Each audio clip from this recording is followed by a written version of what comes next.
Hello and welcome back to Euro Production. This is Björn, my name is Jens, and today we want to talk about the frequently asked question about the EP Single Jig. Well, Björn, so we get an email from a customer from Spain and he writes us, I cannot fill ink into the cartridge. Yeah, there are 2 points.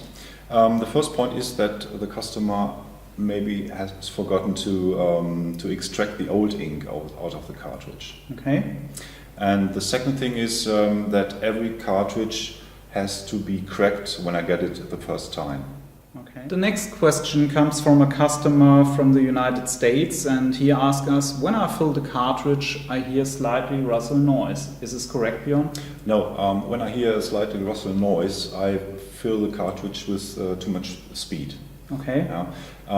When we take a 711, for example, a black one with a filling amount of 6 milliliters, this ink should be filled in within 12 seconds. Okay. So it's a formula I have. I can say when I get my filling amount, I double it and take it in seconds. That is my filling speed. Okay, it's for you 6 ml, 12 seconds, 10 ml, 20 seconds. Well, Björn, the next question that we get is from a customer from the UK and he writes us, when I crack the membrane, the cartridge breaks and the ink leaks out of the casing. Yes, the main important thing is that the customer has to use this 20 milliliter syringe for cracking the cartridge. Okay. The next step is that he has to empty the cartridge. The old ink must be extracted completely. Okay, can you show how you empty the cartridge? Yes, of course. I can use the jig, the EP Single Jig. I mount the syringe on the top. I hold the jig upside down and extract the old ink. Okay. That is all. Yeah. This cartridge was empty. Okay. Yeah.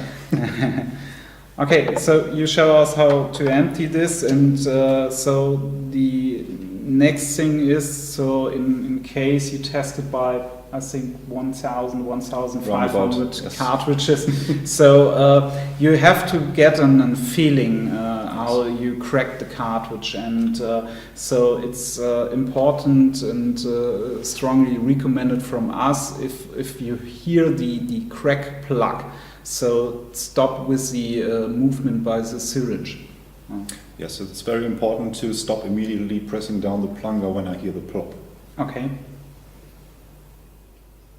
Well, the next question that we get is from a customer from far away from us, Australia, and he writes us, I followed all the steps in the manual, but I have streaky printout. Streaky printouts are the results of air bubbles in the cartridge. The customer has to use only this included 20 milliliter syringe. Some customers know our other products and they get a 60 milliliter syringe in it, but they don't have to use this. Okay. Yeah. The next thing, when the customer has refilled the cartridge, he should store it for about 12 hours in this position with the ink egress facing down. Okay. This is very important to get the air bubbles rising up in the cartridge. And what customer has to do, so if if you put this in the printer? Yes, when the cartridge should be put in the printer, it should be moved first. Okay. That's written in the original manual from the Epson cartridges that in front you have to move the cartridge before you put the cartridge in the printer. So it's also by Epson strongly recommended, and so we tell the same things. And so, okay. When the printout is streaky, then there are still air bubbles in the printhead near the ink egress. To get them up in the cartridge, I can move it again and tap on the sides. Okay. So I get the air bubbles off the ink egress and rise up in the cartridge. Yeah. Is there a problem if there is an air bubble not here, so like here? Is this a problem then? No, this is not a problem. Yeah. The main important thing is that I have no air bubbles near the ink egress. Okay. Well, thank you, Björn. You're welcome, Jens.